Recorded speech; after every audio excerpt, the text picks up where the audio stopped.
बिस्मिल्लाहिर्रहमानिर्रहीम। अस्सलाम वालेकुम स्टूडेंट, क्या हाल है? आई होप कि आप सब बच्चे खुश हैं और बहुत अच्छा सा पढ़ रहे हैं।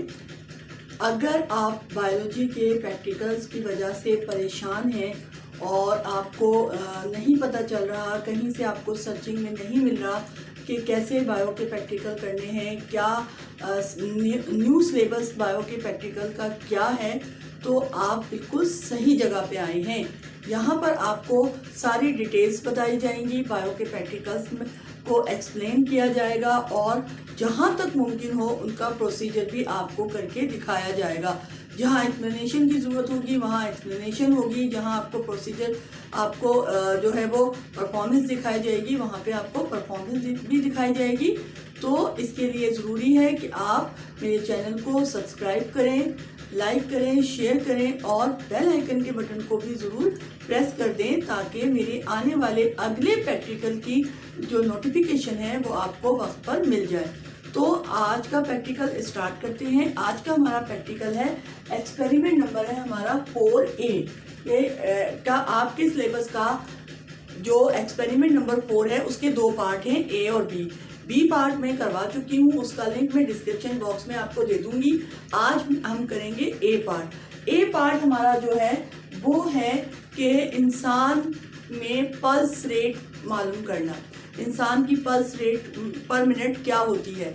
तो इसको करने के लिए कुछ सामान रिक्वायर्ड होगा जो कि आपको अपरेटस चाहिए। वो आपकी रिस्ट वॉच भी हो सकती है जो आप अपनी इस कलाई पे अपनी रिस्ट पे बांधते हैं, रिस्ट वॉच है, और स्टॉप वॉच भी हो सकती है, ये आपका अपरेटस है। फिर उसके बाद आ जाता है थ्योरी में कि आप ये कहेंगे कि उसकी डेफिनेशन बताएंगे कि पल्स होती क्या है। तो ब्लड जो प्रेशर होता है, ब्लड जब अपने प्रेशर के साथ दिल जो है ब्लड को प्रेशर के साथ पंप करता है तो आर्टरीज में जो कंट्रैक्शन और रिलैक्सेशन होती है, यानी आर्टरीज का खून के दबाव की वजह से आर्टरीज के फैलने और सिकुड़ने को नर्व्स या पल्स कहते हैं। पल्स पॉइंट हमारे कौन से होते हैं, यानी कि वो मुकामात जहाँ पे आपको हाथ रखने से आर्टरीज जो है वो उछलती भी यानी सिकुड़ती और फैलती भी महसूस की जाए, वो तमाम जो प्लेसेस होते हैं वो पल्स पॉइंट्स कहलाते हैं। उसके बाद इंसान की ह्यूमन बॉडी में पल्स पॉइंट कहाँ कहाँ होते हैं, तो जो सबसे ज़्यादा कॉमनली जो जहाँ से पल्स आसानी के साथ पल्स रेट मालूम किया जा सकता है, ये पल्स को सेंस किया जा सकता है, वो है आपकी कलाई यानी रिस्ट पर होता है, और गर्दन पे आपकी जो नेक है, नेक के पास जो ये शरियानें होती हैं, यहाँ पर अगर आप रखें तो भी बहुत आसानी से इसका पल्स रेट जो है वो सेंस की जा सकती है, महसूस की जा सकती है। तो प्रैक्टिकल बुक ये वाली आप ये ले लेंगे, मैं फिर भी दिखा रही हूँ, ये डॉक्टर सैफुद्दीन की प्रैक्टिकल बुक है। आपने जर्नल में बिल्कुल ऐसे ही लिखना है, आपने एक्सपेरिमेंट नंबर 4A है, अपरेटस लिखना है, थ्योरी में आपने डेफिनेशन लिखनी है, पल्स के पॉइंट लिखने हैं कि पल्स पॉइंट क्या होते हैं, फिर इंसानी बॉडी ह्यूमन बॉडी में पल्स के जो पॉइंट्स हैं वो कहाँ हैं, और इंसानी जो ह्यूमन पल्स रेट है वो रेस्ट की हालत में, सुकून की हालत में पर मिनट 72 टाइम्स है, यानी 1 मिनट में 72 मरतबा एक बिल्कुल पुरसुकून यानी रेस्ट की हालत में जो नब्ज हमारी चलती है उसकी जो रफ्तार है वो 72 टाइम पर मिनट है। उसके बाद हमारे पास आ जाता है नब्ज की रफ्तार में तब्दीली, हमारा जो पल्स रेट होता है वो चेंज हो जाता है, बहुत सी उसके रीज़न होते हैं।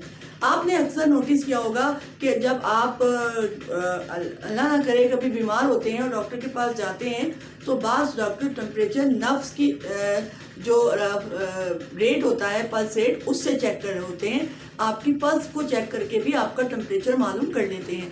तो कोई बीमारी की वजह से बीमारी में पल्स रेट बढ़ जाता है, और एक्सरसाइज अगर आप करके आ रहे हैं तो भी पल्स रेट जो है वो बढ़ जाता है। उसके बाद अगर जब आप बहुत ज़्यादा खुश होते हैं, आपका रिजल्ट आ जाता है और आपका बहुत अच्छा, आपको उम्मीद नहीं होती, आपकी तवक्के के बरखिलाफ आपका बहुत अच्छा A+ आ गया, जो खुशी होती है, जो खुशी के लम्हात होते हैं, बहुत ज़्यादा खुशी हो गई तो उसमें पल्स रेट बढ़ जाता है, बहुत ज़्यादा कोई दुख की बात हो गई या कोई बहुत जज्बाती इमोशनल फीलिंग्स हो गई तो उसमें भी कुछ पल्स रेट जो है वो बढ़ जाता है। तो नब्ज़ की रफ्तार हर वक्त एक जैसी नहीं रहती, वो चेंज होती रहती है। तो यही हमारा आज का प्रैक्टिकल है। अब इसमें दो चीज़ें इंपॉर्टेंट है, एक है आपका प्रोसीजर यानी तरीक़ेकार जो आप करेंगे, दूसरा आपका ऑब्जर्वेशन और रिजल्ट। ऑब्जर्वेशन और रिजल्ट इस ये दो मेन चीज़ें हैं। प्रोसीजर मैं आपको समझा दूंगी। तो मैंने यहाँ पे कॉलम बनाए हुए हैं, ये एक्सरसाइज से पहले का कॉलम है और ये एक्सरसाइज के बाद वाला कॉलम है, फिर रिजल्ट है, फिर कंक्लूजन है। कंक्लूजन यानी आपने क्या इसका क्या आपने आखिर इतनी हतमी राय कायम की, क्या कंक्लूजन निकाला कि क्या आपने किया है, ये प्रैक्टिकल आपने किया है। अब आपने करना क्या है कि आप आराम से बिल्कुल सुकून से रिलैक्स होके एक जगह पे आपने बैठ जाना है और ऐसे लंबी लंबी गहरी गहरी सांसें लेनी है। उससे क्या होगा, आप रिलैक्स फील करेंगे, बिल्कुल काम एंड क्वाइट, बिल्कुल रिलैक्स हो जाएंगे। आप 3 से 4 बार गहरी गहरी सांसें लें और उसको रिलैक्स फील करें, बिल्कुल रिलैक्स हो जाए।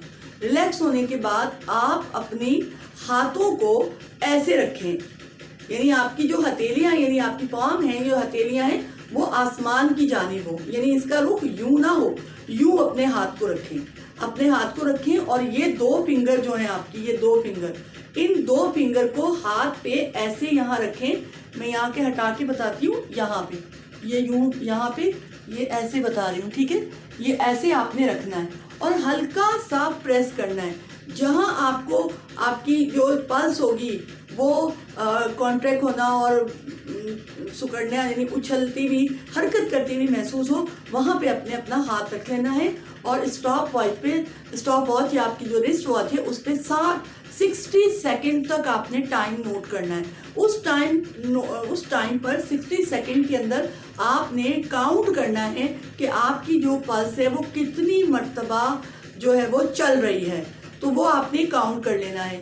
तो यहाँ पे मैंने अपनी जो पल्स है वो काउंट की है, जो मैं आपको समझा रही हूँ। तो आपने ये ऑब्जर्वेशन कॉलम फिल करना है। पहला कॉलम है ये सुकून की, रेस्ट की हालत में ये कॉलम भरना है। पहले इसमें पहला कॉलम है reading, first reading, second reading, third reading, ये ABC है। तो मेरा जो पल्स रेट था, ये मेरा जो सुकून की हालत में मैंने पहला जो नोट किया वो मेरा क्या आया, 76, यानी 76 टाइम मेरी पल्स चल रही थी। फिर इसी जो एक्शन है, जो तरीका है, प्रोसीजर है, इसको मैंने दोबारा किया पहले। फिर मैंने अपनी जो फिंगर्स हैं उनको उसी मुकाम पे रखा 60 सेकंड तक। दोबारा मैंने नोट किया तो मेरी पल्स आई 74 टाइम पर मिनट। फिर मैंने उसी प्रोसीजर को एक बार फिर उसी तरह रिपीट किया।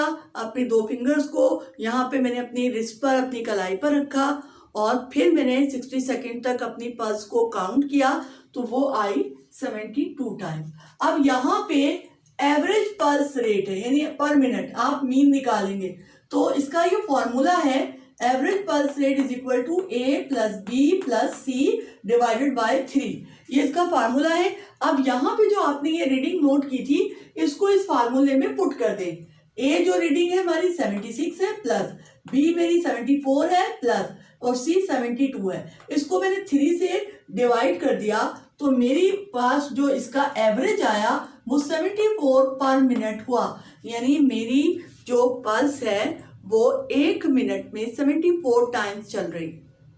ये मेरा सुकून की हालत में, जब मैं बहुत आराम से रिलैक्स मूड में बिल्कुल सुकून से बैठी हुई हूँ, तब मेरी पल्स जो है वो क्या कर रही है कि पर मिनट 74 टाइम्स चल रही है। ठीक है, अब मैं सुकून की हालत से उठ गई और मैंने चक्कर लगाए, मैं इधर गई, घूम के आई, पूरा घूमा, ऊपर गई, नीचे आई, यानी कुछ मैंने एक्सरसाइज की। एक्सरसाइज करने के बाद ये वाला कॉलम मैंने फिल करना है। जैसे ही मैं एक्सरसाइज करके थोड़ा सा मैं रनिंग मैंने जो है वो की मैं तेज तेज चली और चल के फौरन आई, फौरन आने के बाद मैंने इसी प्रोसीजर को दोबारा दोहराया और फौरन अपनी जो है वो टाइम नोट किया 60 सेकेंड, अपनी ये फिंगर्स अपनी कलाई पर रखी और मैंने अपनी पल्स की जो चलने की रफ्तार है उसको नोट किया, तो वो आई 89। फौरन इमीडिएटली आफ्टर एक्सरसाइज, एक्सरसाइज के फौरन बाद मैंने चेक की तो वो 89 थी, यानी बढ़ गई थी। यानी एक्सरसाइज के बाद बढ़ जाती है, अल्लाह का शुक्र है मैं ठीक हूँ, मुझे कोई वो नहीं है, लेकिन क्या हुआ बीमारी में भी बढ़ जाती है। तो मैंने क्या किया, एक्सरसाइज के फौरन बाद कहाँ आई 89। फिर मैंने वेट किया 2 मिनट, यानी एक्सरसाइज के 2 मिनट मैंने वेट किया जी। यहाँ पर देखिए कि एक्सरसाइज के फौरन बाद मेरे पास 89, उसके बाद मैंने 2 मिनट रेस्ट किया, यानी एक्सरसाइज करने के फौरन बाद रीडिंग ली, उसके बाद 2 मिनट तक वेट किया, उसके बाद रीडिंग दी तो 78 आई। फिर मैंने 2 मिनट बाद 86 आई, इमीडिएटली मेरी 89 थी। 2 मिनट रेस्ट किया, उसके बाद 86 आई। फिर 3 मिनट मैंने रेस्ट किया, यानी एक्सरसाइज के आफ्टर 3 मिनट आफ्टर एक्सरसाइज के 3 मिनट के बाद 78 हुई। 4 मिनट आफ्टर एक्सरसाइज के 4 मिनट के बाद मेरी कम होकर 75 हो गई, और एक्सरसाइज के 5 मिनट आफ्टर एक्सरसाइज, यानी एक्सरसाइज के 5 मिनट के बाद मेरी 74 हो गई। ठीक है, 2 कॉलम फिल कर लिया आपने। उसके बाद आ जाते हैं रिजल्ट पर। रिजल्ट नहीं लिखेंगे नंबर नहीं मिलेंगे। ठीक है, जब भी कोई एक्सपेरिमेंट करेंगे उसका नतीजा ही निकलेगा तो फायदा क्या है। ठीक है, अब माई पल्स रेट इज 74 पर मिनट। क्या मेरा एवरेज निकला था यहाँ पर, 1 मिनट में मेरी पल्स कितनी की जो चलती है वो कितनी पर 1 मिनट में कितनी 74 टाइम्स। फिर सेकंड है my pulse rate immediately after exercise was कितनी थी, यानी एक्सरसाइज के फौरन बाद जो मैंने रीडिंग ली वो कितनी थी 89 पर मिनट। उसके बाद तीसरा जो रिजल्ट है इसका, my pulse rate decrease and become normal, यानी मेरी पल्स रेट कम हो गई और आखिर में क्या हो गया, वो नॉर्मल हो गई। कितनी, वही 74 पर मिनट, जो कि यहाँ पर एवरेज आया था आफ्टर 5 मिनट 5 मिनट के बाद। अब आ जाता है कंक्लूजन। कंक्लूजन क्या है कि एक्सरसाइज करने से ह्यूमन बॉडी में पल्स रेट तेज बढ़ जाती है, यानी नतीजा ये कंक्लूजन हम ये निकाल रहे हैं। रिजल्ट तो वो था, कंक्लूजन ये है कि एक्सरसाइज करने के दौरान या एक्सरसाइज के फौरन बाद या एक्सरसाइज के दौरान पल्स रेट बढ़ जाती है, लेकिन जब हम रेस्ट करते हैं तो थोड़ी देर के बाद वो कम हो जाती है और बिलाकर नॉर्मल हो जाती है। ये था आज का हमारा प्रैक्टिकल यानी एक्सपेरिमेंट नंबर 4 का ए पार्ट। बी पार्ट पिछली क्लास में कर चुके हैं, उसका लिंक डिस्क्रिप्शन बॉक्स में होगा। तो अगली क्लास में हम एक नए एक्सपेरिमेंट के साथ मिलेंगे। जब तक के लिए अल्लाह हाफिज।